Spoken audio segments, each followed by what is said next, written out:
साहब किस जाति से आते हो? तो बता दें कि साहब हम उस जाति से आते हैं जिसको लोग चटक रंग के कपड़ों से आंख लेते हैं। हम उस जाति से आते हैं साहब जिसको गली मोहल्लों की छोटी छोटी लड़ाइयों से पहचान लिया जाता है। हम उस जाति से आते हैं जिसने हजारों वर्षों तक संघर्ष तो किया, लेकिन लोग आज भी छूने से नहा लेते हैं। हम उस जाति से आते हैं साहब जिसकी परछाई लोगों को हजारों सालों तक चुभती रही हैं। हम उस जाति से आते हैं साहब जिसने कुआं तो खोदा लेकिन पानी पीने के लिए चढ़ने नहीं दिया गया, जिसको आज भी शादियों में घोड़ी पर चढ़ने नहीं दिया जाता।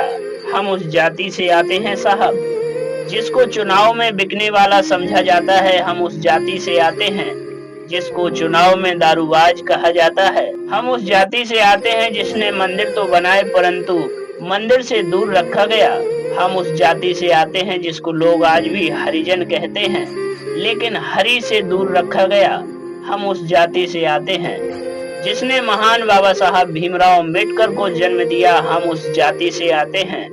हम उस जाति से आते हैं जिसको भगवान बुद्ध ने अपनाया। हम उस जाति से आते हैं जिसमें संत रविदास को देखा जाता है। हम उस जाति से आते हैं जिसने भारत को अमूल्य संविधान प्रदान किया। हम उस जाति से आते हैं। हम उस जाति से आते हैं जो कि आज भी संघर्ष कर रही है।